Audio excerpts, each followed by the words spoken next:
She is on top of the world. Former IBM CEO Ginni Rometty is pulling back the curtain on her time as leader of one of the world's biggest tech companies. Rometty became the first woman to head IBM back in 2012, and during her 8-year tenure, she transformed that company, focusing on developing quantum computing and AI technology while working to hire, retain, and promote women and people of color.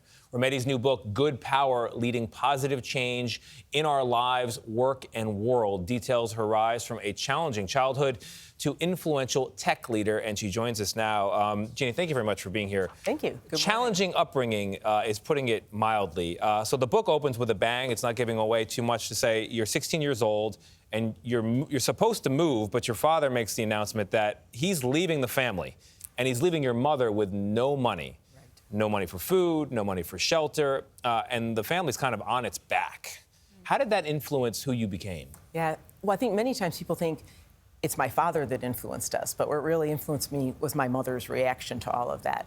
Because I was the one that walked in the garage and heard him say, I don't care what happens to you, I don't care what happens to any of you. For all I care, you can work on the street. Wow. And in that moment, I think my mother could have done one of two things, and what she chose to do instead was she had no college education, she had never worked a day in her life outside the home, but she said, look, this isn't how it's going to end. Mm-hmm. She got a little bit of education, got a little better job, a little bit of education more, a little better job, and what I took away from it, which is really what I want to share with a lot of people, my mom taught me, don't ever let someone else define who you are. You know, he wasn't going to define her as a single mother on food stamps. Right. No way. She was only 34. She was only 34 with 4 kids. Mm-hmm. And so, but the other big thing I learned, which has got a lot to do with what I do today, it was the idea that access and aptitude are 2 different things. Like, my mom wasn't dumb. She actually was really smart, but she just didn't have access to the type of education or those different pathways. And that has really influenced what I do. And it influenced my whole life after that. So you open up about being a female leader in a very male-dominated tech industry, including a time, I could not believe this, that you were told, and I apologize to our audience, but you were told to lose weight if you wanted to succeed, to move up the company ladder. Yeah, well, I didn't, but, How did that impact you, though? Well, you moved up. I moved. You have to remember, this is now the 70s, early 80s, and how it impacted me was what I'll always remember about being a woman, and particularly a woman in tech, is I was often the only one in a room. And I think many people can identify with that feeling. And, instead of the negative, I think of as well the positive of it, right? Because what it made me do was I studied harder and harder because I thought, what I say is going to be remembered, right? So I don't want to look silly or stupid. And then over time, what it taught me, being this only one and being an only woman in many of these situations, was that idea about taking more risk. And I think a lot of people, I think, can identify this, that I was always nervous about it. In every new job, I was nervous. Mm-hmm.